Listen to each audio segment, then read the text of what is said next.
지금 이 시각 H지수는 5,965.36, 최근 6,000선 안팎에 머물러 있는데 만기 시점까지 이 수준이 유지된다면 손실 규모가 3조 원대에 이를 전망입니다. 원금의 40% 이상에 달하는 손실이 발생한다는 거죠. 2023년부터 시작된 세계 증시 반등에 편승하지 못하고 오히려 뒷걸음질만 쳤던 중국 증시에 대해 대다수의 투자자들은 무관심한 모습을 보이고 있습니다. 중국 증시는 어차피 접근성도 떨어지고 투자 매력이 낮은 반면 접근성이 높은 미국 증시는 빅테크 기술주를 통해 수익의 기회도 많이 제공하고 있기에 미국 나스닥 증시 상승에 환호를 보내며 중국 증시가 지속적으로 하락해온 모습에는 철저히 외면을 하고 있는 것이 지금의 현실입니다. 그러나 중국 증시 폭락의 근본적 원인이 무엇인지 심도 있게 파헤쳐 본다면 이는 결코 무시할 수 없는 불편한 진실을 암시하고 있다는 것을 확인할 수 있습니다. 오늘 영상을 통해 저는 중국 증시 하락의 진짜 원인과 이에 따른 미래 전망을 화제의 드라마 고려-거란 전쟁에 빗대어 설명해 보고자 합니다. 중국 증시 하락을 그저 국내 홍콩 ELS 손실 차원으로만 단순히 생각하지 말고 중국 금융자산의 붕괴가 세계 금융시장에 어떠한 미래를 초래하게 될지 그 정확한 메커니즘을 설명해 드릴 테니 오늘도 리더의 스탁마켓 나우 끝까지 함께 하시길 바라겠습니다.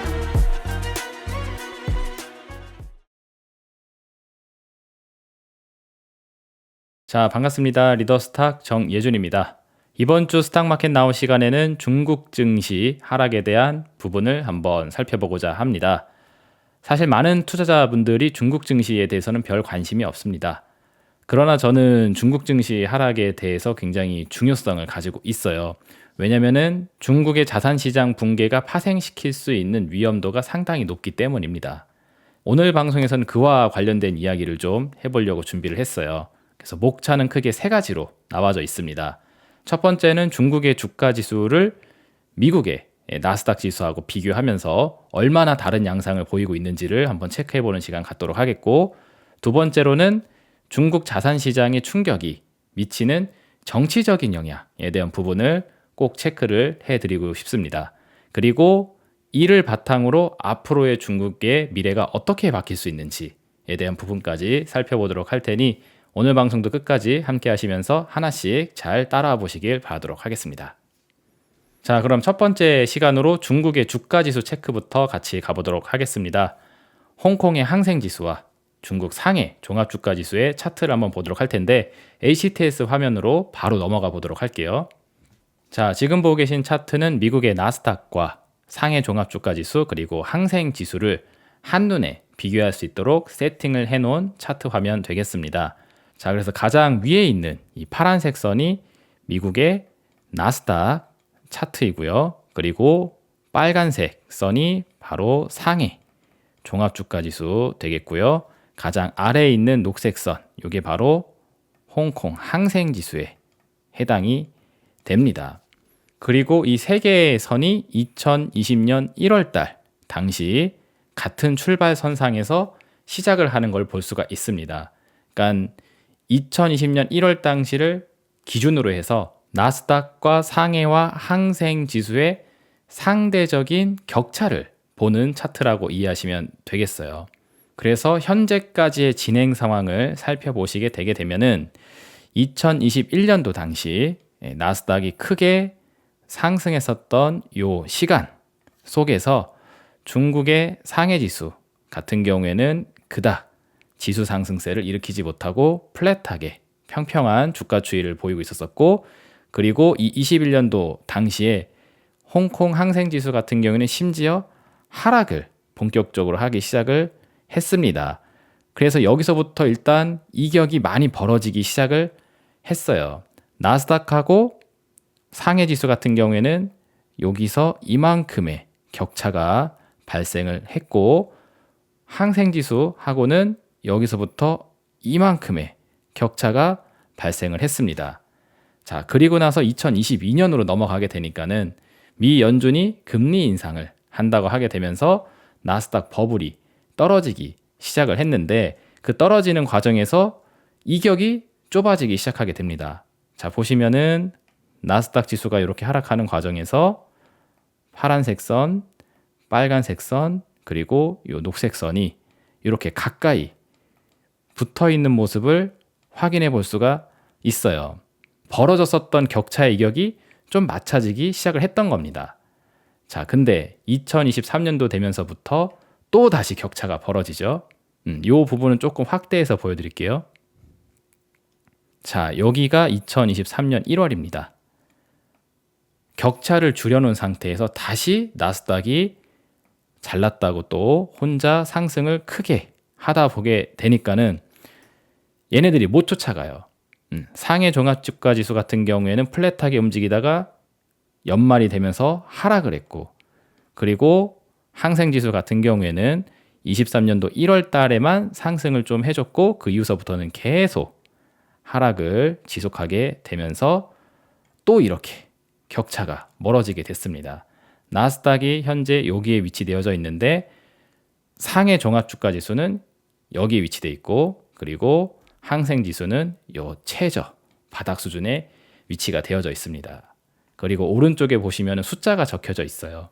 아까 전에 말씀드렸던 대로 이 세 가닥의 선의 출발점 2020년 1월서부터 기준으로를 두고 현재까지의 격차를 보여주고 있는 숫자인데, 나스닥 같은 경우는 지금 86.29%의 상승이 있었다라고 표시가 되어져 있고, 상해 같은 경우에는 마이너스 2.56%의 하락이 있었다.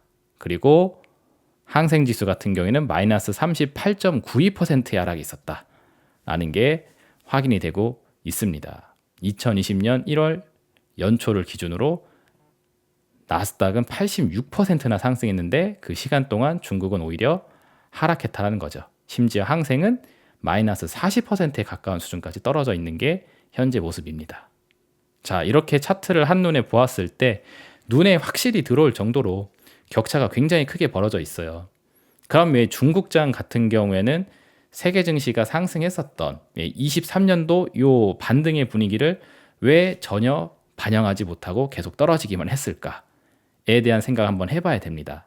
심지어 미국은 긴축을 하겠다고 하면서 자금을 회수하고 있는 그런 시즌에 돌입을 했는데 중국은 돈을 계속 풀면서 완화 정책을 하고 있어요. 우리가 흔히 알고 있는 상식으로는 완화 정책하면 증시 올라가고 긴축 정책하면 증시 떨어진다로 알고 있는데 사실상 증시의 반응은 거꾸로 나오고 있죠. 이에 대한 기본적인 이해를 돕기 위해 잠시 화면을 전환해서 PPT 화면 보고 오도록 하겠습니다. 중국 증시가 정신을 못 차리고 있는 가장 확실한 이유는 바로 이 펀더멘털에 문제가 있다라는 부분이에요. 자, 여기에 대한 이해를 또 하시기 위해서는 시간을 거슬러 올라가서 코로나 팬데믹 당시 상황까지 한번 돌아가 봐야 됩니다. 전 세계적으로 코비드-19 팬데믹이 터지게 되게 되면서 유동성 장세라는 게 이루어지게 됐어요. 중국 같은 경우에도 코로나에 의한 경제적인 피해가 계속 쌓이다 보게 되니까 이걸 해결하고자 완화적인 부양책을 시행하게 됐습니다. 그래서 이 코로나 유동성이라는 게 시장에 나오게 됐는데, 자, 여기서부터 문제가 뭐냐면은 이 유동성 자금이 경기를 살릴 수 있는 이 실물 마켓으로 들어갔었어야 되는데 이 코로나 유동성 자금이 이쪽으로 들어가질 못하고 에셋 마켓, 자산 시장으로 싹 흡수가 되어버렸어요. 그리고 이 현상은 사실 우리나라도 똑같습니다. 우리 2020년 연초 당시 한번 생각해 보세요. 코로나 때문에 경기가 힘들다. 자영업자분들이 막 가게 문을 닫고 있다. 라고 하게 되면서 국가적인 차원에서 지원금을 보내주겠다라고 하면서 역사적으로 찾아보기 힘든 대국민 지원 정책들을 해주기 시작을 했습니다. 그래서 뭐 한 가구당 뭐 40만 원 준다니 뭐 몇십만 원 준다든 했었을 때 기억하실 거예요. 그리고 금리도 싸게 제로 금리로 내려주고 기억나시죠? 자, 그런 상황이 되었을 때 우리는 어떻게 행동했는지를 한번 다시 떠올려 보시길 바라도록 하겠습니다. 국가가 저렇게 강력한 지원책을 지어주고 있으니 일을 더 열심히 해야 되겠다. 사업하시는 분들은 사업을 확장하기 위해서 뭐 기계를 더 산다든지 뭐 직원을 더 뽑는다든지 물건을 더 생산한다든지 이런 식으로 갔나요? 아니면은 야, 요새 주식 잘 된다던데 요새 집값 잘 올라간다던데, 요새 비트코인 엄청 뛴다는데, 이런 거 해야 되지 않을까 싶어서 코인 하러 가고 주식 하러 가고 부동산 하러 갔었던 게 당시의 진짜 현실이었습니다. 그래서 경기를 살리기 위해서 풀어놓은 돈들이 사실상 여기서 벌어들이는 수익 효과보다는 자산시장에 의해서 벌어주는 효과가 훨씬 더 셌었기 때문에 이쪽으로 자금이 싹 다 흡수되었고 중국도 마찬가지였습니다. 특히나 중국 같은 경우에는 이 자산시장 중에서도 이 부동산 시장으로의 자산 유입이 엄청났었죠. 그래서 부동산 가격에 버블이 미친 듯이 생겨나기 시작을 했던 겁니다. 자, 근데 중국은 여기서 멈추지 않았어요. 뭐가 또 문제였냐면은 여기서 최악의 수가 바로 이 제로 코로나 정책을 했다라는 것. 중국이라는 나라가 코로나 때문에 굉장히 욕을 많이 먹었어요. 기억하실지 모르겠지만 원래 코로나라고 부르기 전에 중국의 우한폐렴이라고 불렸고 중국 사람들이 세계에 코로나를 퍼뜨린 주범이다 라고 하면서 중국인에 대한 혐오 인식이 세계적으로 강해졌을 때가 이때입니다. 이에 중국의 지도자인 시진핑 주석 같은 경우에는 이 코로나 바이러스를 빨리 중국으로부터 없애버리고 싶었었는지 코로나 바이러스 환자를 단 한 명도 남겨두지 않겠다. 그래서 제로 코로나, 단 한 명도 코로나 바이러스가 없는 그런 나라로 만들겠다라고 하면서 강력한 봉쇄 정책을 했었습니다. 그래서 뉴스 같은데 자료 화면으로 그런 장면 많이 나갔을 거예요. 아파트 출입문을 용접해서 사람이 바깥으로 나가지 못하게 막 차단을 해버리고 경찰이 앞에서 지키고 있고 막 그런 식의 모습들. 중국의 국민들이 엄청난 불만을 갖기 시작했었던 그런 상황을 기억하실 겁니다. 그거를 장기적으로 했다라는 거죠. 다른 나라들 같은 경우에는 경제 활동을 어느 정도 선에서 풀어주면서 진행을 했는데 중국은 이를 허용하지 않고 꽁꽁 묶어버렸다는 거죠. 그러니 경기를 살리기 위해서 만들어 놓은 돈은 시장으로 유입되지도 못한 채 이 실물 경기에다가 제로 코로나 정책을 펴가지고 더 봉쇄 압박을 해버렸으니 이 경기가 박살이 나지 않을래야 않을 수가 없게 된 거죠. 이 부분을 정리해서 보시면 바로 이 밑에 내용입니다. 제로 코로나 정책에 의해서 경기, 특히나 이제 수요를 찍어 누르게 하는 그런 침체 상황을 장기화시켰어요. 사람들이 경제 활동을 못 하는데 집구석에 갇혀가지고 어떻게 개선이 일어날 수 있겠습니까? 그리고 부양 효과는 자산시장 버블로 이어졌을 뿐이고요.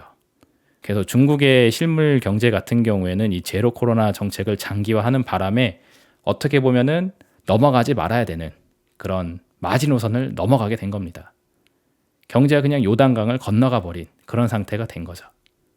그래서 기억하실지 모르겠지만 제로 코로나 정책을 이제 해제한다라고 막 했었을 때 그때 많은 사람들이 이제 중국 경제가 다시 살아나게 될 거라고 그런 이야기를 했었을 때 저 같은 경우에는 아마 그러지 못할 거다라는 이야기를 많이 했었습니다. 왜냐하면 적정선에서 그만뒀었어야 되는데 그 한계치를 넘어가 버렸으니까. 그리고 더욱 중요한 거는 중국이 이렇게 봉쇄 정책을 하고 있는 시간 속에서 경쟁 국가가 생겨버렸어요. 인도라는 나라가 중국보다 더 싼 노동력을 바탕으로 생산기지 역할을 대신 해줄 수 있다라고 하면서 과거에 중국이 했었던 그 제조업의 시장 점유율을 인도가 많이 가져가게 됐습니다. 그래서 제로 코로나 정책을 끝내고 다시 돌아왔는데 이미 상황이 많이 바뀌어 있는 거죠. 세계 경기 불황 때문에 전체 시장 캐파는 줄어든 상태에서 경쟁 국가인 인도가 밥그릇을 뺏어가 버렸으니 제로 코로나 정책으로 돌아와 보니까는 할 거리가 없게 된 겁니다.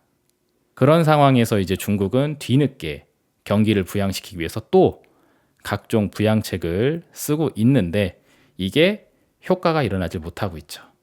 지금 보시게 되면은 중국 경제는 금리 인하를 계속하면서 시장에 돈이 계속 풀리도록 유도를 하고 있는데 오히려 디플레이션 문제가 생기고 있어요. 왜 그러느냐? 금리를 싸게 해주고 있지만 싼 금리를 바탕으로 소비를 한다든지 어떤 경제 활동을 함에 의해서 만들어지는 베네핏, 빚을 져서 장사를 했는데 그 장사를 해서 남길 수 있는 그 수익분, 그거보다 빚을 씀으로 인해서 만들어지는 이자, 이게 더 높다 보니까는 이럴 바에는 차라리 안 하는 게 낫다 라고 하면서 싼 대출 금리도 사람들이 별로 탐탁치 않게 여기는 그 지경까지 가게 된 겁니다. 그래서 금리 인하에 대한 경제 개선 효과가 일어나질 못하고 있어요. 심지어 자산시장도 마찬가지입니다. 자산시장 같은 경우에도 중국이 부양책을 한다. 그래서 경기가 살아날 수 있을 것 같다라는 기대치가 있어야지 여기가 저점이구나. 중국은 지금 사도 되겠구나. 라고 하게 되면서 자금들이 대외적으로 들어오게 될 텐데 지금 펀더멘털이 급격하게 악화가 돼 있는 상황이다 보니까는 이거 아무리 봐도 중국은 회생 불가인 것 같다라고 하면서 여기가 바닥이 아니라 지하 1층, 지하 2층, 지하 3층이 또 있을 것 같다 싶으니까는 배팅 금액이 안 들어오는 겁니다. 기존에 있었던 자금들은 오히려 이탈을 하고 있는 상태이고요. 그러다 보니까는 중국의 증시, 부동산, 이 자산시장 자체도 회복이 안 되고 있어요. 완화 정책을 하고 있음에도 불구하고.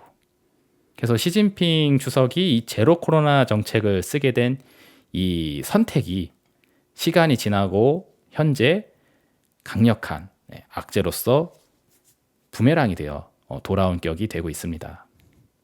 그리고 여기까지가 중국의 주식, 부동산 등 자산시장, 그리고 실물 경기 상황이 굉장히 악화되게 된 기본적인 전제다라고 이해하시면 되겠습니다. 자, 근데 여기까지만 이야기하게 되면은 본질을 찾지 못하고 수박 겉핥기식의 이해만 하고 있는 거라고 저는 보고 있어요. 지금의 이런 중국의 상황이 어떠한 미래를 초래하게 될지에 대한 부분을 좀 더 명확하게 이해하기 위해서는 중국의 정치적인 상황을 알고 있어야 된다라고 생각합니다. 자, 거기에 대한 부분을 확인하기 위해서 2부 시간으로 넘어가 보도록 할게요.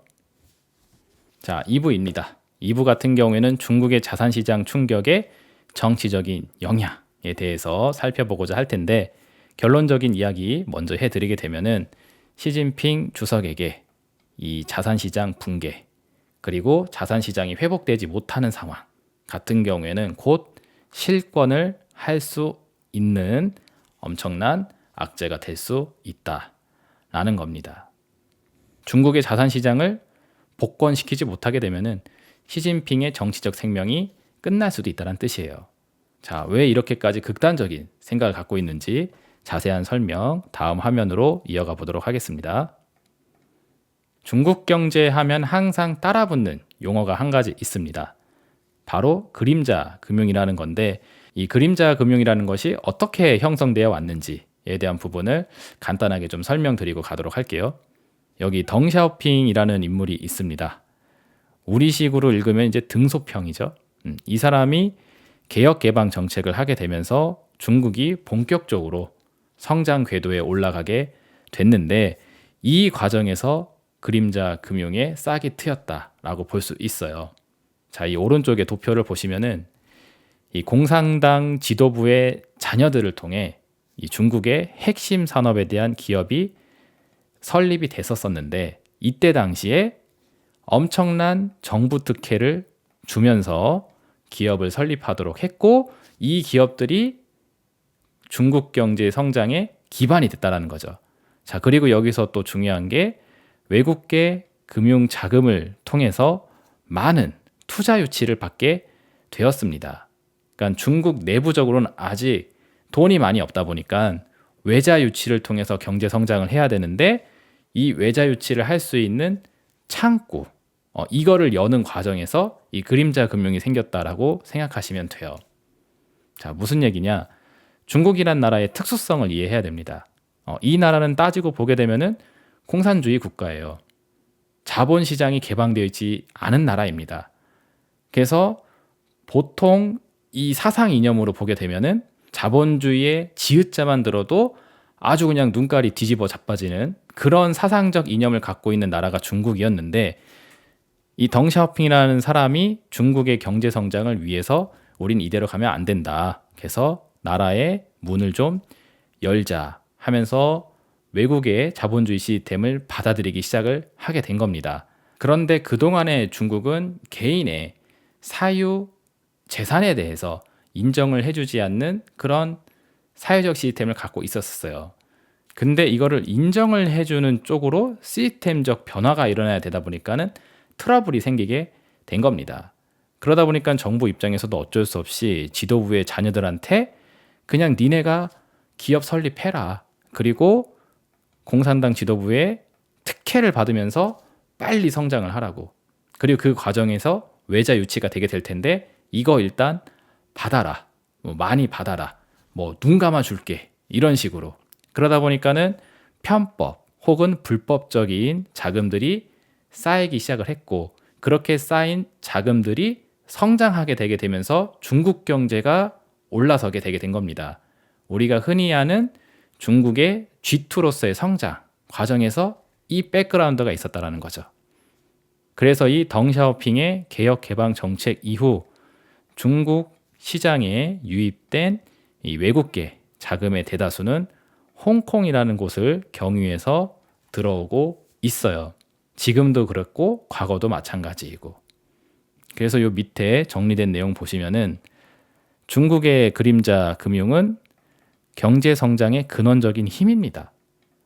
불편한 진실이죠. 그리고 홍콩이라는 요 시장 같은 경우에는 이 중국 본토의 자금과 외국의 자금이 어떻게 보면은 세탁이 돼서 유통이 될 수 있는 하나의 중요한 경로라고 볼 수가 있는 거죠. 이게 중국의 경제 성장이 갖고 있는 치명적인 단점이자 문제점입니다. 그리고 이게 왜 정치적으로도 영향을 미치냐면은 여기 주황색 박스 보시면 돼요.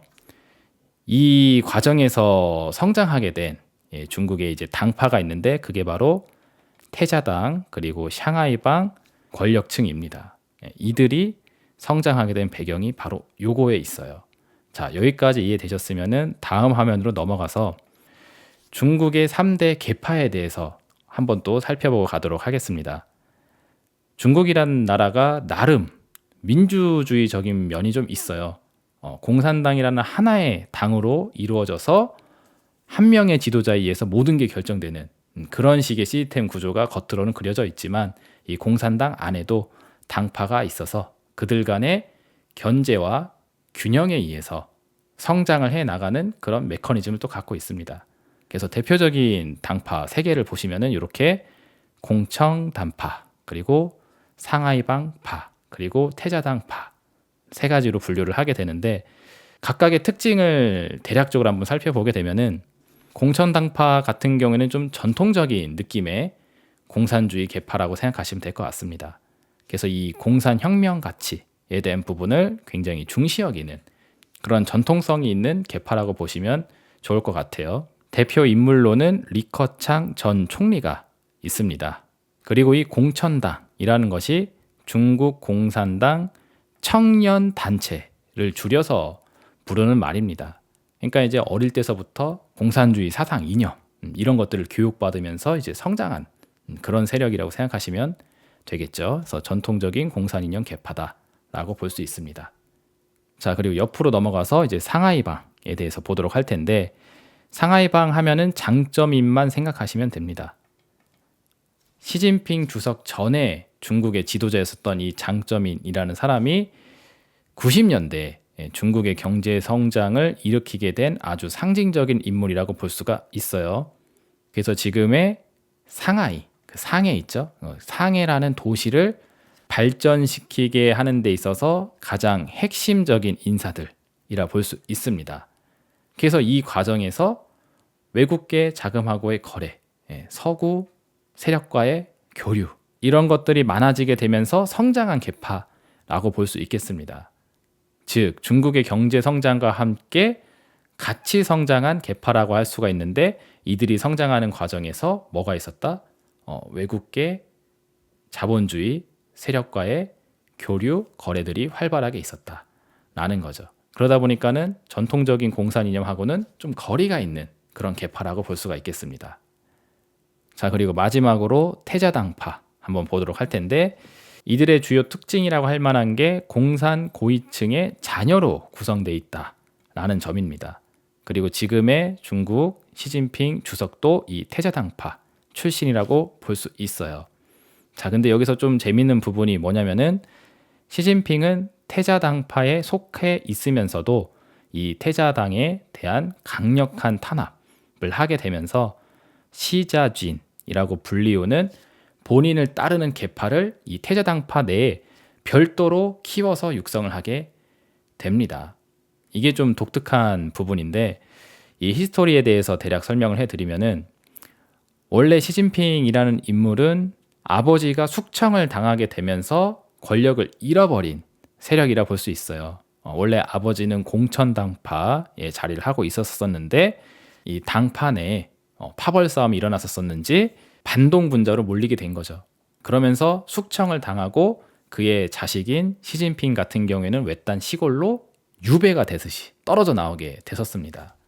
그리고 나서 시간이 흘러서 문화대혁명을 경험하게 되었고 그런 다음에 과거 공산당 고위층들이 복권이 되는 과정에서 이제 시진핑이 다시 정치 세력으로 들어올 수가 있었었는데 그때 태자당파가 이 시진핑이라는 인물을 데려서 키우기 시작을 했다라고 생각하시면 되겠습니다.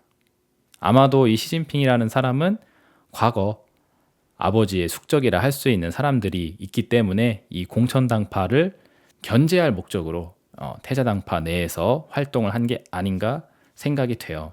그렇게 시진핑이 정치적인 힘을 키우고 있는 그 상황 중에 어떻게 이제 주석이 되게 되었느냐를 살펴보게 되면 이게 좀 재밌는 부분이 있습니다. 원래 시진핑 전에는 이제 장쩌민이라는 사람이 주석을 하고 있었었고 중국이 나름 민주적인 부분이 있어요. 아까도 이야기했지만 10년이라는 시간 동안 장기 집권을 하지만 다음 후계자를 미리 선정해 놓는 그런 이제 독특한 제도가 있습니다. 권력이 한쪽에만 집중되는 것을 방지하고자 내부적으로 만들어낸 어떤 공산당 내의 어떤 뭐 내규라고 할 수가 있는데 이 장쩌민이라는 사람의 입지가 높아져 있는 상태에서 본인 당파가 아닌 다른 당파 내 사람을 후계자로 하나 선정을 해놔야 된다는 거죠. 그래서 누가 적절할까 생각을 하다가 리커창 같은 인물은 이 당파 내에서 세력이 센 사람이기 때문에 나중에 이 사람이 집권하게 되었을 때 본인에게 위협이 되지 않을까라고 생각을 했는지 어떻게 보면은 약간 허수아비처럼 세워놓을 수 있을 만한 그런 인물로 이제 시진핑이라는 사람을 선정을 했던 겁니다.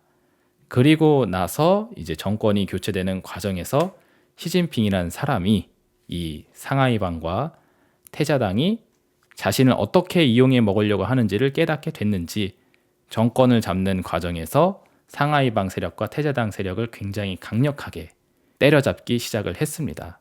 그래서 이 당파 내의 핵심 인사들을 숙청을 해요.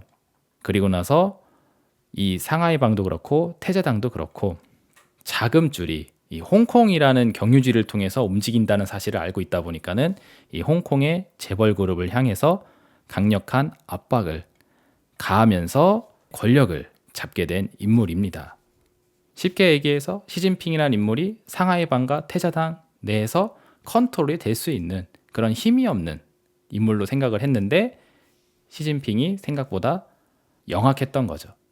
태자당파 내에 자신을 따를 수 있는 계파를 별도로 육성을 하는 과정에서 상하이방과 태자당 내 핵심 인사들을 죽여버리면서 권력을 잡았다는 겁니다. 그러면서 지금 세 번째 연임을 하면서 중국의 지도자로서의 입지를 확실하게 다지게 된 거라는 거죠. 근데 이런 정치적인 메커니즘은 사실 북한의 김정은도 동일한 흐름을 가지고 있습니다. 원래 김정은도 왕자들끼리 쌈박질 하는 데 있어서 나는 끼지 않겠다. 그래서 나는 그냥 바깥으로 나가서 유학생활 하면서 그냥 맥도날드 햄버거나 먹으면서 농구나 하면서 살 거다 하면서 나는 정치에 관심이 없다라는 식으로 대외적으로 빠져나가 있었었는데 어떠한 연유에서인지 뭐 서방 세계의 어떤 지원을 받았는지 북한의 지도자로 갑자기 격상이 되기 시작하게 되더니 집권을 하게 되었고 집권 초기에 마찬가지로 북한 내의 핵심 인사들을 싹 다 죽여버리는 숙청 작업을 강력하게 실행하게 되면서 지금의 지도자로서의 입지를 닫게 되었습니다. 지금의 어떤 이제 민주화되어 있는 우리의 정치 시스템하고 비교해 봤었을 때는 이게 무슨 뭐 조선 고려냐라고 생각될 정도로 상당히 좀 뭐 옛날 이야기 같은 그런 스토리가 있는데 사실 뭐 아직까지도 이러한 일은 비일비재하게 일어나고 있습니다.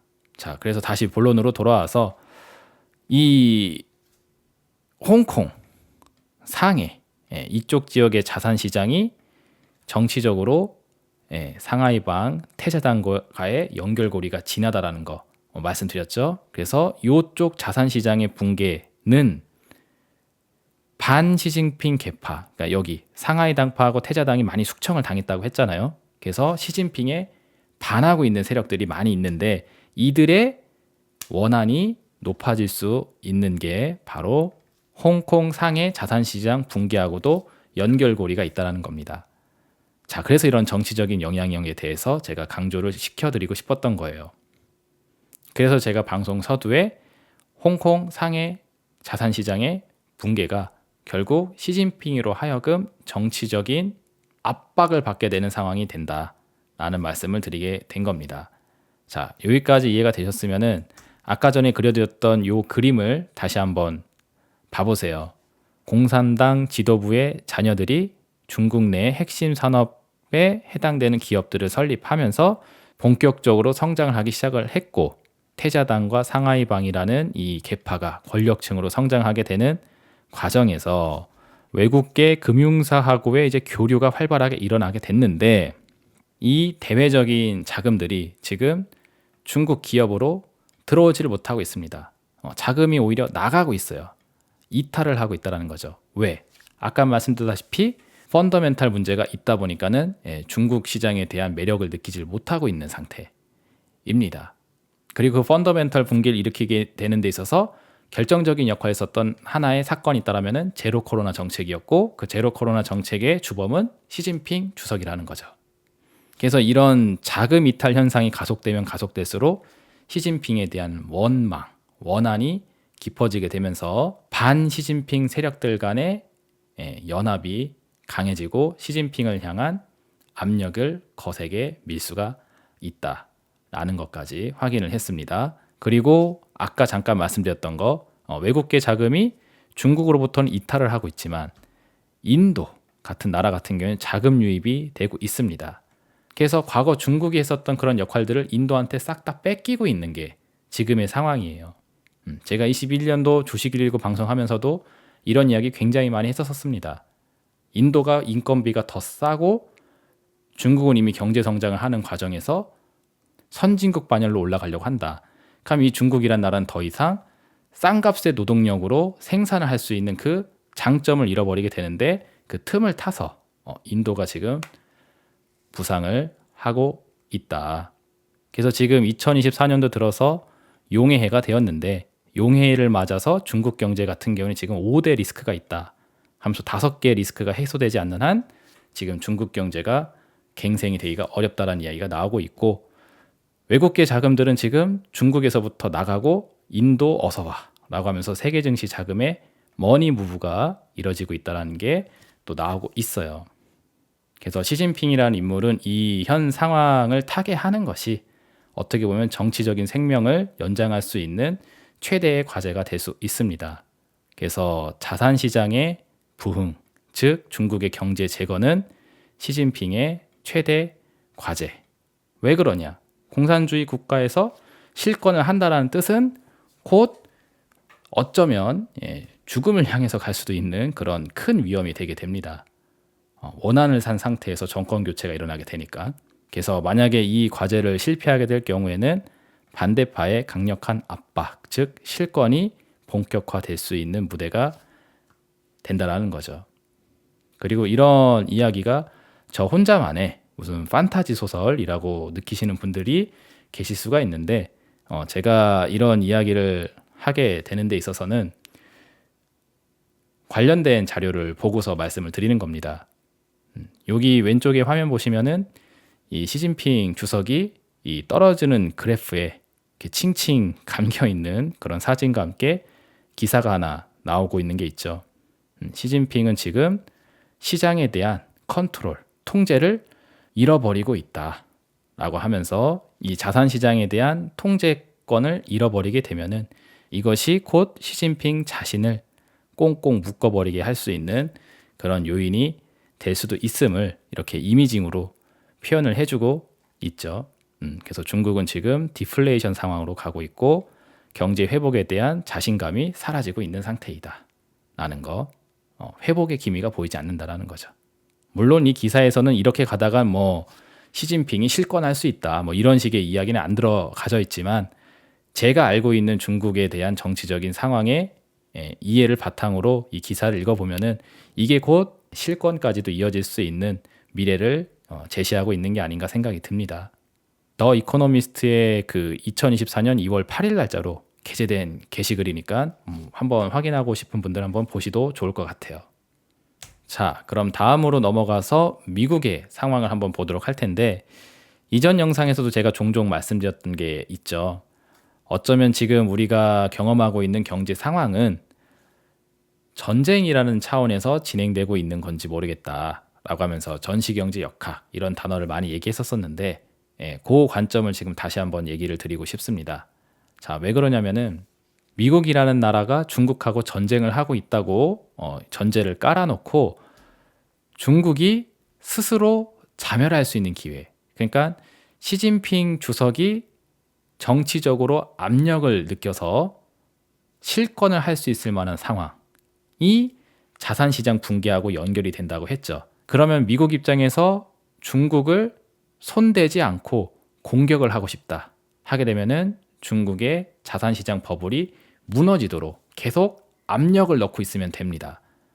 그리고 그 압력을 넣는 방법이 제가 지난번에 말씀드렸던 것처럼 강달러를 유지하는 거라고 했죠. 중국의 부양 정책이 효과를 내지 못하게 상쇄를 시켜버리면 된다는 겁니다. 그리고 그런 결과를 만들어내려면은 미국은 금리 인하로 내려가면 안 돼요. 강달러를 지속을 해야 된다는 거죠. 그래서 제가 지난번에 말씀드렸던 게 미국이 금리 인하를 조만간 시행하겠다고 이미 말은 해놨는데 어쩌면 이게 지켜지지 못할 수 있다. 금리 인하가 연기될 수 있다. 그런 이야기를 제가 많이 드렸었습니다. 그리고 실제로 지금 금리 인하에 대한 기대가 점점 낮아지고 있죠. 그래서 여기 위에 제목을 이코노믹 어세신이라고 해서 경제적 암살자라는 표현을 했어요.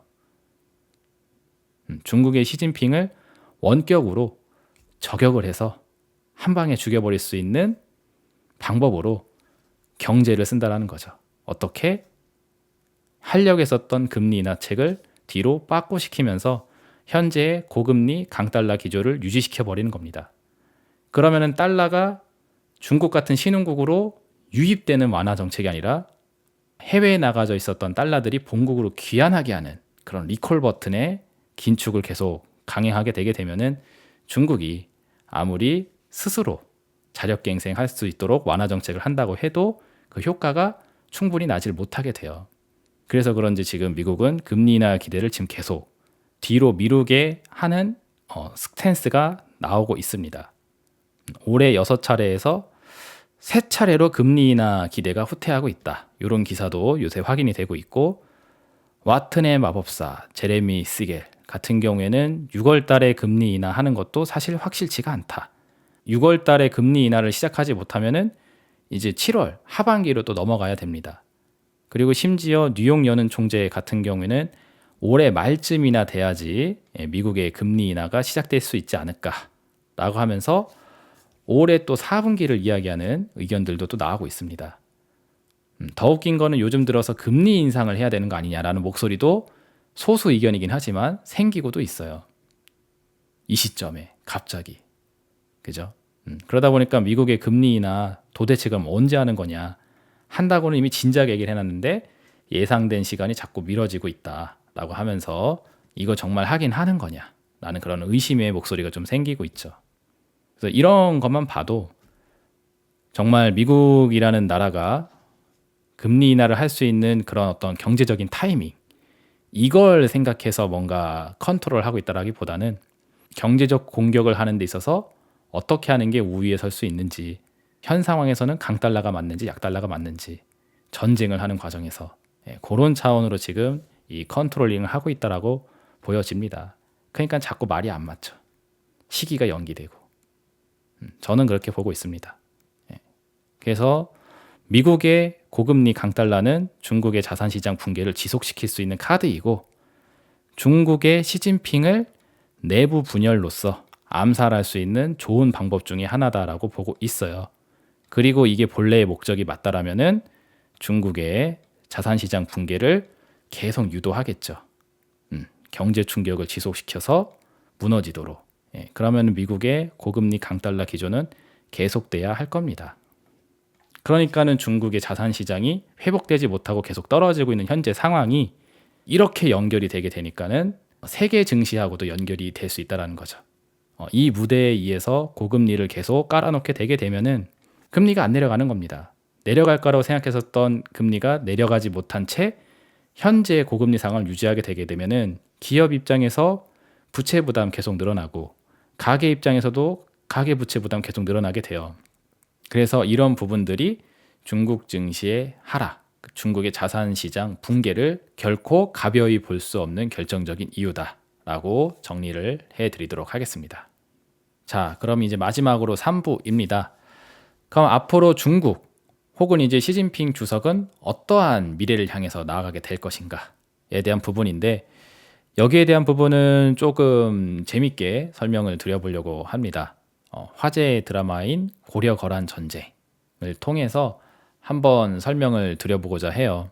이 고려거란 전쟁에서 등장하는 거란 황제가 있습니다. 그 사람의 입장이 현재 중국 시진핑의 입장하고 굉장히 유사한 면이 있다라고 저는 보여지고 있거든요. 거기에 대한 이야기를 한번 들려드리도록 하겠습니다. 자, 다음 화면 보시면은 이 나라의 성종이 되는 이 거란의 야율융서라는 인물이 나오게 되죠. 드라마에서 이 배우가 연기를 했습니다. 그리고 이 드라마를 처음서부터 보신 분들은 아시겠지만 이 야율융서의 어머니 소태우가 죽는 장면이 나오게 돼요. 이 소태우라는 인물이 사실 섭정을 해서 향후 이제 요나라가 되는 이 거란족의 야율융서를 이제 성군으로 키우기 위해서 길러졌다라는 배경이 있습니다. 즉 이 소태우, 즉 어머니죠. 어머니의 그림자 안에서 정치 활동을 시작을 하게 됐어요. 그러다가 소태우, 즉 어머니가 돌아가시게 된 겁니다. 그러면서 그 황권이 본인한테 이제 넘어오게 된 건데 소태우라는 인물이 집권했었던 그 당시 거란족이 굉장히 튼튼한 기반을 닦게 되고 거란을 어떻게 보면은 전성기 반열에 올려놓을 수 있는 그 준비를 한 인물이라고 볼 수가 있어요.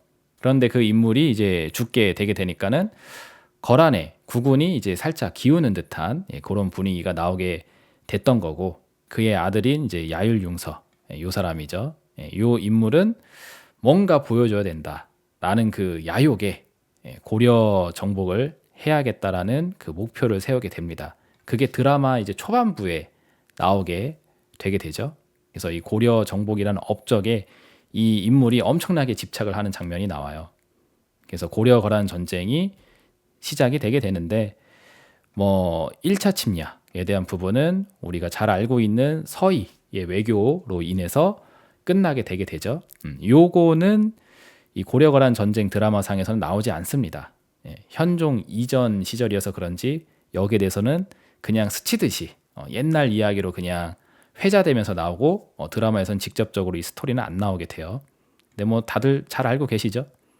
강동육주를 되려 탈환해온 그런 업적을 세우게 됐는데 다들 잘 아는 내용이시겠지만 뭐 간단하게 얘기하면은 거란이 고려를 향해서 우리를 상국으로 섬겨야 되는데 왜 안 섬기냐 하면서 이제 그것 때문에 빡쳐서 안 되겠다 하면서 이제 내려오게 되는데 이제 서희가 나가가지고 이런 얘기를 하죠. 거란하고 고려 사이에 교류가 이루어지기 위해서는 지금 국경이 맞닿아 있다든지 해야 되는데 여진족들이 자꾸 겐세이를 논다, 견제를 놓는다. 그래서 우리는 거란을 상국으로 섬기고 싶은 마음이 있다. 그런데 얘네들 때문에 지금 우리는 왔다 갔다 할 수가 없다. 교류를 할 수가 없다. 형님 동생 하려면은 얘네들 좀 치워야 될 것 같다. 라고 하면서 얘네들만 치워지면은 우리가 거란을 상국으로 섬기지 않을 이유가 뭐가 있겠느냐. 뭐 이런 식으로 얘기를 한 다음에 거란족이 이제 물러가게 되었을 때 빨리 여진족들이 있었던 그 강동육주 지역을 탈환해가지고 국경으로 만든 다음에 이제 여기를 탈환했다고 이제 거란하고 우리는 직접적으로 맞닿아 있는 나라가 됐다고 하면서 이제 우리는 친하게 지낼 수 있는 베이스가 생겼습니다. 그러니까 이제 쳐들어오지 마세요. 이렇게 해서 거란이 고려를 침략할 수 있는 명분을 없애버렸죠. 그래서 강동육주를 탈환하면서 동시에 거란군까지 피 한 방울 흘리지 않고 물리치게 된 그런 엄청난 외교 업적이 지금까지 전설처럼 내려져 오고 있죠. 그게 이제 1차 침략에 해당되는 내용이고, 그리고 2차 침략에 해당되는 부분이 이 드라마에서 이제 그려지죠. 저도 잘 모르던 내용이었어요. 근데 이번에 드라마를 통해서 이 양규라는 장군이 흥화진에서 엄청난 업적을 세웠구나라는 걸 알게 되었는데, 잊혀질 수 있었던 부분을 이제 드라마를 통해서 좀 잘 부각을 시킨 것 같습니다. 실제 내용 대비해서 좀 오버가 된 부분이 분명 있겠지만, 그래도 강감찬은 우리가 잘 알고 있지만 양규 장군에 대해서는 잘 몰랐었잖아요. 그래서 이번 기회에 좀 알게 되었고, 어쨌든 여기를 통해서 이 고려의 황제를 또 물러나게 했죠. 40만 대군을 끌고 왔는데 아무런 실익을 내지 못하고 본국으로 다시 돌려보내게 된 그 스토리가 드라마의 이제 초중반에 나오게 됩니다. 그리고 나서 추후에 거란이 다시 군대를 모아서 고려를 침략하기 위한 준비를 딱 세팅해 놨는데 문제가 생기죠. 여기서부터가 이제 요즘 나오는 내용인데, 바로 거란 내부에 분열이 생기게 되게 됩니다. 이들은 이제 유목민족이고 약탈 민족이기 때문에 영토를 계속 확장해야지만 성장을 유지할 수 있는 그런 기본적인 메커니즘을 갖고 있어요.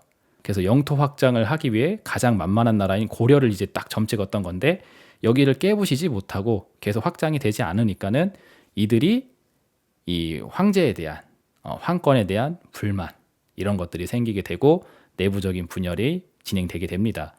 그래서 반란군을 진압하기 위해 이 본 부대가 거란 내부에 묶이게 돼요. 그래서 이제 거란 입장에서는 고려를 치러 가기로 약속을 이미 다 해놨고 이제 치러 갈 때가 됐는데, 반란군 때문에 본 부대가 묶이게 되니까는 이들이 이제 외교전을 펼치게 되죠. 고려 니네가 강동육조를 다시 돌려주게 되면은 우리는 군대를 철수하겠다 하면서 거꾸로 이제 외교전을 걸었는데, 드라마상에서 보시면은 이마저도 형부시랑으로 나오는 김은부에 의해서 또 들키게 되게 되죠. 그래서 또 거란의 고려 침략 계획이 또 무산이 되게 됩니다. 이런 식으로 이제 계속되는 이제 굴욕이 나오게 돼요. 그러다가 이제 아직 드라마에서 나오진 않았지만 추후에 이제 마지막 무리수를 두게 되죠. 계속적인 굴욕에 의해서 고려라는 작은 나라를 못 없애면서 자신의 정치적인 입지가 계속 쪼그라들게 되니까는 안 되겠다 하면서 이제 가장 아끼는 장수인 소배합을 시켜가지고 대군을 이끌고 이제 전공격을 하게 되는데, 그때 이제 강감찬 장군의 이제 기주대첩이 이제 앞으로 방송이 나오겠죠. 그거에 의해서 거란군이 완전히 이제 전멸을 하게 되고 더 이상 고려를 침략하지 않게 되는 그런 상황으로 가게 됩니다. 그리고 이 드라마상에서는 이 인물이 굉장히 좀 어리석은 사람, 좀 무식한 사람으로 나오게 되는데, 사실 이 인물이 이제 요 나라의 이제 성종으로서 상당히 성군으로 알려져 있는 사람이죠. 그래서 요 나라의 입장에서는 많은 업적을 세운 사람인데, 이상하게 고려하고만 붙으면은 객깨지는 그런 약점을 좀 가지고 있는 인물입니다. 그래서 드라마도 좀 역사 왜곡 관련된 이런 논란들이 있긴 있는데, 그게 중요한 게 아니라 어쨌든 이러한 메커니즘에 의해서 무리수를 두게 되는 과정이 있었다라는 점, 요거를 지금 제가 포인트로 잡아드리고 싶은 거예요. 왜냐하면 지금 중국의 상황도 크게 다르지 않다라고 저는 생각하고 있거든요. 드라마상에서 거란이 이제 내부 분열이 일어나고 있다라고 하면서 반란이 터졌다고 했었을 때 그때 이런 대사가 나옵니다.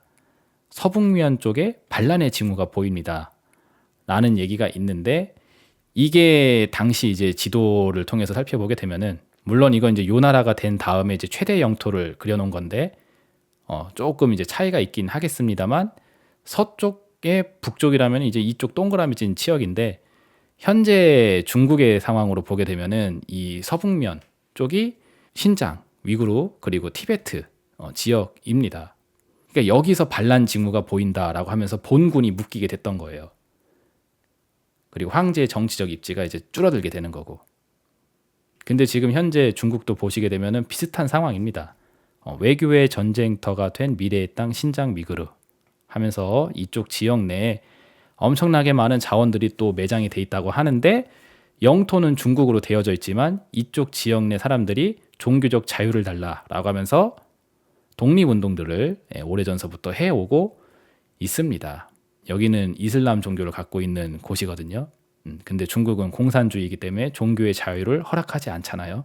그러다 보니까는 중국 땅 영토로 포함이 되어져 있지만은 이 지역은 스스로 자치를 하면서 자치구로 불리고 있고, 심지어 이제 나라의 이름도 새로 새겨서 중국으로부터 완전히 독립을 하려고 하는 움직임이 나오고 있습니다. 근데 여기뿐만이 그런 게 아니죠. 티베트도 그렇고 그리고 홍콩도 그렇죠. 코로나 팬데믹을 경험한 이후에 중국 정부가 굉장히 강압적인 그런 정책들을 하게 되니까는 홍콩의 자유를 원하는 시민들이 우리 예전으로 돌아가자. 차라리 영국 땅의 영토였었을 시절이 더 나았던 것 같다. 라고 하면서 중국으로부터 독립을 하려고 하는 그런 움직임이 오래전서부터 진행이 되어져 왔습니다. 그러다 보니까는 지금 홍콩 지역, 신장 지역, 그리고 티베트 지역 이런 데에 감시 카메라를 깔아놓고 지금 중국 정부가 감시 체제하에 있는데, 이런 지역들이 한편으로 보게 되면 다 옛날로 치게 되면 이제 반란칭후, 지금으로 치게 되면 뭐 민주화 운동 혹은 이제 독립운동 지역이라고 볼 수 있다라는 거죠. 그래서 중국 내에 이런 핵심 지역들이 내부 분열을 일으키게 되면서 독립을 하려고 하게 되게 되면은 마치 거란의 황권이 땅에 떨어지는 것처럼 중국의 시주석 입지가 줄어들게 될 수 있다는 겁니다.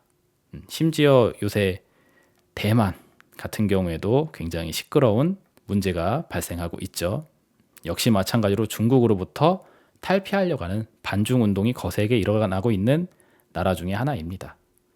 자, 그러면 이러한 일련의 과정들이 현재 쭉쭉 쌓아 올라온 상태인데, 여기에 자산시장 붕괴에 의해서 시진핑에 반하는 그런 계파들의 영향력이 올라가게 된다 하게 되면은 이제 시진핑은 선택을 해야 됩니다.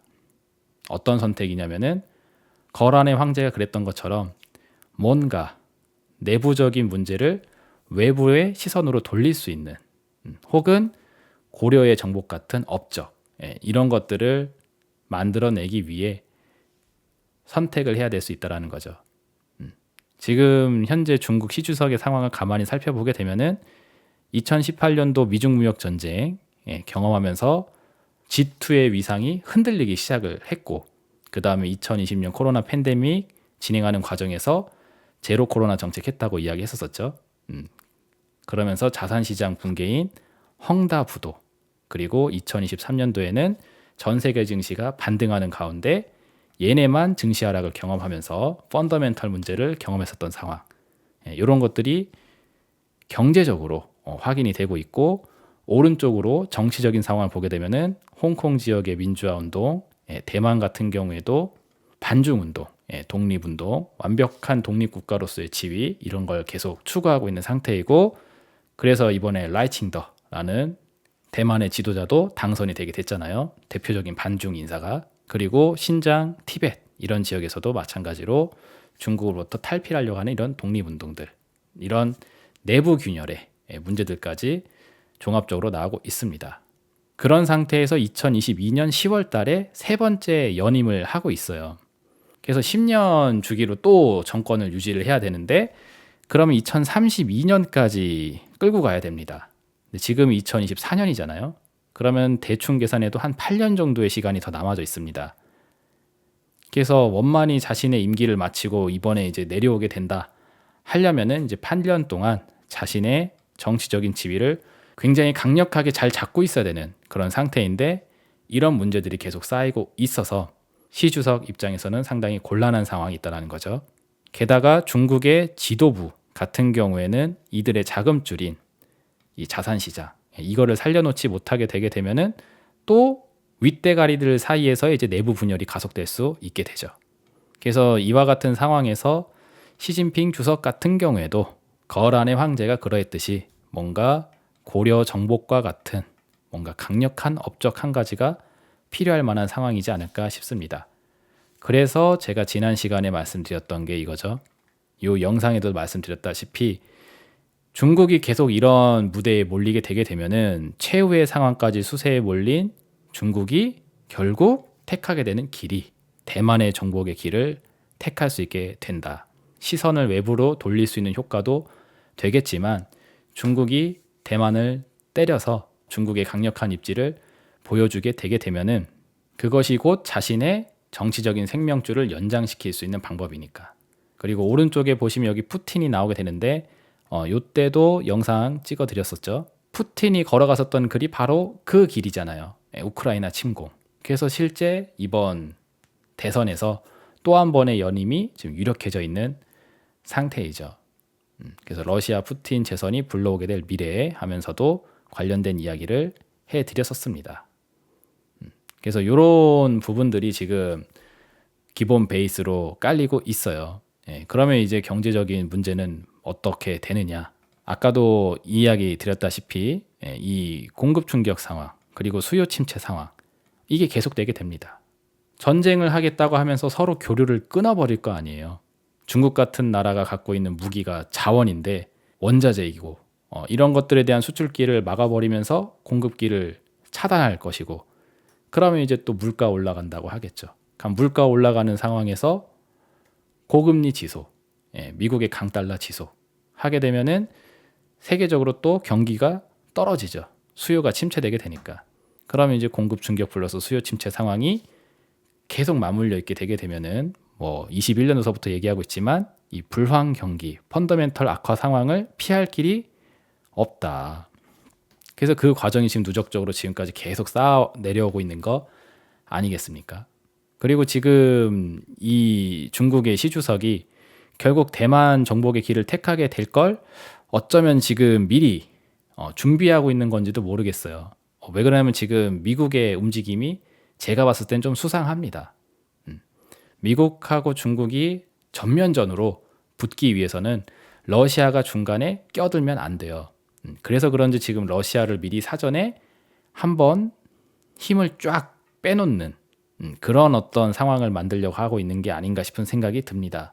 왜 그러냐면 지금 푸틴의 대선 상대가 나발리라는 인물이 있었었는데 이 사람이 최근에 의문의 죽음을 당하게 됐죠. 그래서 이걸 푸틴이 죽였다 나가면서 지금 보도가 되고 있으면서 미국이 러시아를 향해서 대러 제재의 수위를 지금 높여야 되겠다라는 이야기를 하고 있습니다. 90여 곳에 대한 수출 통제를 또 한다고 하고 있죠.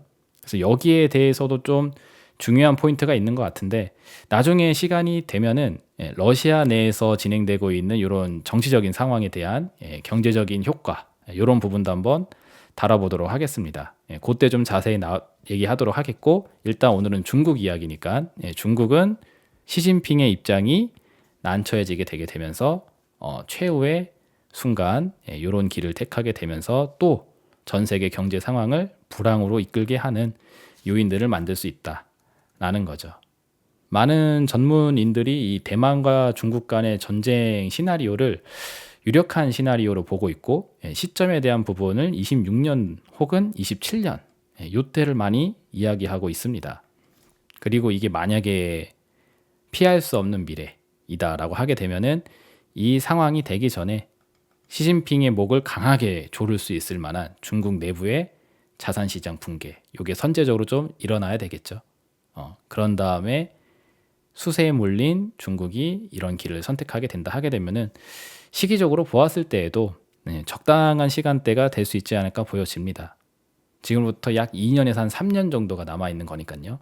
현재 상황에 대해서 변화를 주지 않고 그냥 쭉 진행해버리게 되면은 충분히 이러한 선택을 하는 시진핑 주석을 만나볼 수도 있지 않을까 생각이 됩니다. 물론 그거보다 더 빠를 수도 있겠고요. 제가 보는 관점에서는 그러합니다. 왜냐하면 상황이 변화한 게 없기 때문에. 자, 다음 화면 보시면서 오늘 방송 내용 정리하도록 할 텐데요. 2023년도부터 홀로 하락을 지속한 중국 증시에 대해서 우리가 살펴봤습니다. 그리고 그에 대한 원인은 기본적으로 작게 보게 되면은 펀더멘탈 악화의 문제가 있다라는 거.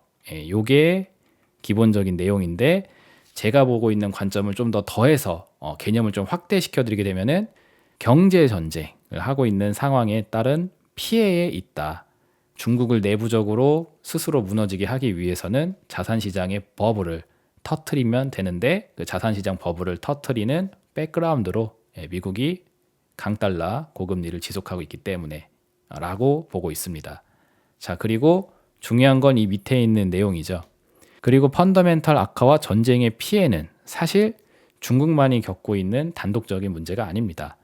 다른 국가 경제에도 똑같이 존재하고 있어요. 우리도 마찬가지이고요. 그렇죠? 고금리 상황에 대한 수요 침체 상황, 그리고 공급 충격에 따라서 비용 인플레 발생하고 있는 상황, 그리고 그 두 가지 버튼이 눌려 있으면서 펀더멘털 악화 상황. 근데 우리는 중국 경제하고 뭔가 상황이 다르다고 체감하고 있어요. 왜냐면은 이거 최근에 제가 계속 말씀드렸던 빅테크 기업들의 버블, 이게 껴있으면서 증시를 잡아놓고 있으니까 마치 지금 우리는 중국과는 다른 증시 상황을 경험하고 있다고 느낄 수가 있겠습니다. 근데 이것만 딱 떼서 이것만 제외하고 다른 상황을 생각해 보게 되게 되면은 시황은 여전히 변한 게 없어요. 여러분들 환율, 그리고 뭐 채권 금리, 그리고 뭐 달러 인덱스 이런 것들 보시게 되게 되면은 물론 과거 대비 조금씩 밀리기는 했지. 하지만 그 밀리는 폭이 제한적입니다.